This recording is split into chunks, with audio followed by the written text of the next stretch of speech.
On commence fort avec un jeune talent de Manchester United, Kobbie Mainoo. Apparemment, d'après ce qu'on lit, notamment chez Mike Keegan, le Real Madrid et l'Atlético seraient sur le coup. Oui, et même d'autres clubs anglais, si j'ai bien suivi. C'est ça. Ça fait du beau monde pour un joueur aussi jeune, effectivement. Et l'intérêt du Real, bon, ça attire toujours l'attention. Mais le truc, c'est sa situation à United. David Ornstein soulignait qu'il n'a pas joué une seule minute en Première Ligue cette saison. Pas une seule. Ah oui, quand même. Pour un jeune en pleine progression, c'est compliqué, non? Bah oui, c'est même critique. Le manque de temps de jeu à cet âge-là, ça peut vraiment freiner une carrière, quoi, clairement. Tout à fait. Et c'est là que ça devient vraiment intéressant. On a eu une info breaking reprise par The Sun, confirmée par Ornstein aussi. Mhm. Mainoo serait non seulement prêt à partir dès maintenant, mais il aurait une préférence très nette. Ah oui, laquelle? Il voudrait rejoindre le Real Madrid. Carrément. Quand un club affiche ça si clairement, surtout pour un club comme le Real, Ah ben là, ça change la donne. Ça met une sacrée pression sur Manchester United, forcément. ils sont pieds et poings liés, alors... Pas complètement. Mais disons que ça donne un avantage au Real dans les négos, c'est sûr. Mais attention, il y a une nuance, rapportée aussi par Keegan. Laquelle? L'option d'un prêt. Un prêt d'une saison, ce serait aussi envisagé. Ah, d'accord, un prêt. Oui, et ça pourrait être une solution qui arrange un peu tout le monde à court terme. Pour Mainoo, c'est la quasi-certitude d'avoir du temps de jeu, que ce soit à Madrid ou ailleurs d'ailleurs. Ce qui lui manque cruellement, oui. Exactement. Pour le club qu'il prend, c'est moins risqué financièrement au début, et pour United, il garde la main. Le joueur s'aguerrit peut-être, et ils peuvent voir venir pour un transfert plus tard. C'est assez classique comme approche pour un jeune qui manque de temps de jeu dans un gros club. Oui. C'est une alternative moins définitive, on va dire. Bon, on change de pays, direction l'Espagne, le FC Barcelone, avec le cas Fermín López. Le journal Sport nous dit qu'il regarderait de très près une offre de Chelsea. Oui, et là, ce qui est fascinant, c'est de voir les motivations du joueur. C'est très clair selon Sport Antita. Qu'est-ce qui le motiverait en fait? Plusieurs choses. D'abord, Chelsea lui garantirait a priori un rôle de titulaire. Ça, c'est énorme pour un joueur qui veut passer un cap. Essentiel, oui. Ensuite, une augmentation de salaire assez significative, apparemment. Et puis l'argument qui pèse de plus en plus, la Coupe du Monde. Ah oui, l'échéance de l'année prochaine. Exactement. Rejoindre Chelsea, où il jouerait plus régulièrement, ça boosterait ses chances d'être sélectionné. On voit bien que l'ambition personnelle, liée à un événement comme le mondial, ça devient un moteur super puissant. Presque plus que le prestige du club, parfois. C'est vrai que ça change la perspective. Et le Barça, dans tout ça? Ils en pensent quoi? Le journaliste José Alvarez dit que le club serait prêt à le laisser partir. Oui, et ils auraient même fixé un prix, autour de 60 millions d'euros. 60 millions. C'est cohérent avec le marché pour un joueur comme Lopez. Qu'est-ce que vous en pensez? Alors, 60 millions, c'est une somme. C'est une belle somme pour lui. Il est bon, il a fait une saison intéressante, mais c'est pas encore une star confirmée, quoi. Donc, ce prix, d'un côté, ça montre que le Barça reconnaît son potentiel et veut pas le brader. Logique. Mais d'un autre côté, vu la situation financière du Barça, qu'on connaît, Oui. fixer un prix comme ça, c'est peut-être aussi un signal genre on est ouvert à la vente si le prix est bon. Ça peut aider à financer autre chose. D'accord. Comparé à d'autres milieux avec un profil un peu similaire, c'est plutôt dans la fourchette haute, 60 millions.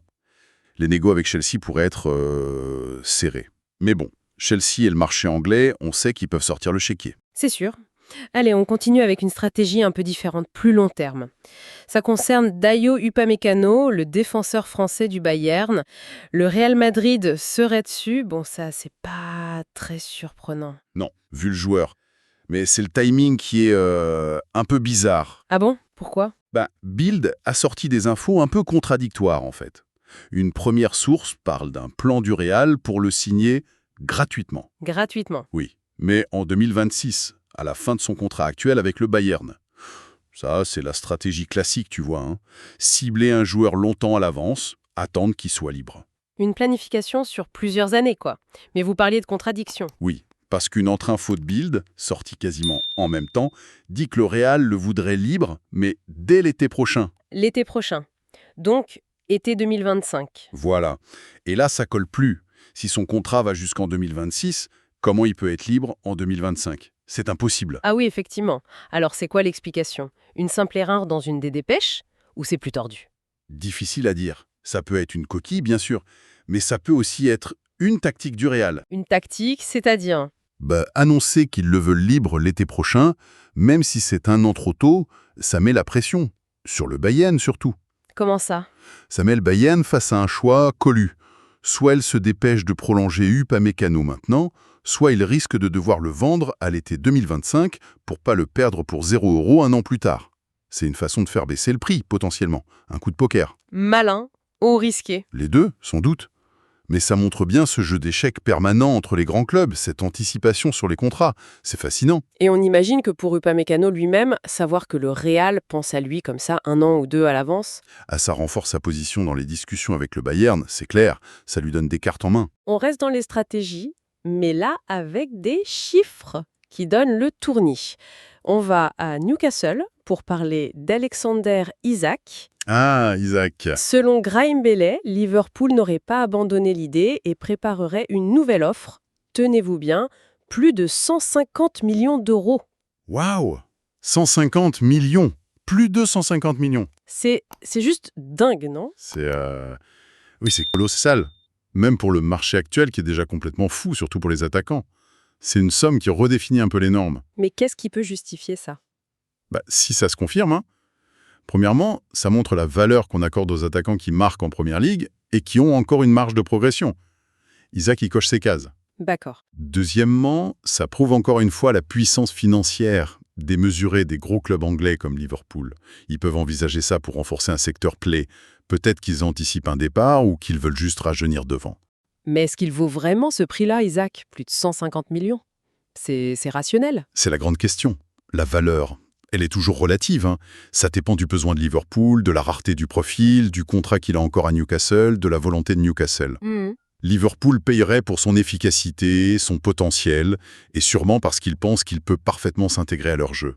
Est-ce que ça vaut 150 millions objectivement? Difficile à dire. Mais si Liverpool pense que c'est le joueur qu'il leur faut et qu'ils ont l'argent, alors pour eux, ça peut avoir du sens. Et puis ça envoie un message fort à la concurrence aussi. Et Newcastle alors? Eux qui ont de grosses ambitions avec leurs nouveaux proprios, ils peuvent refuser ça, même s'ils n'ont pas forcément besoin d'argent. Qu'est-ce que ça signifierait? C'est exactement ça, le dilemme pour Newcastle. Accepter 150 millions, c'est une plus-value énorme. Ça donne des moyens fous pour acheter d'autres joueurs. C'est clair. Mais vendre ton meilleur attaquant, ta star, ça peut être vu comme un manque d'ambition, comme si le projet avait un plafond. Refuser, au contraire, ça affirmerait leur volonté de jouer dans la cour des grands. C'est un choix hyper stratégique pour eux. Leur décision, si l'offre arrive vraiment, sera très, très parlante. Passionnant. Bon, si on essaye de prendre un peu de hauteur sur tous ces cas, qu'est-ce qui ressort finalement? On a Manu, le jeune qui manque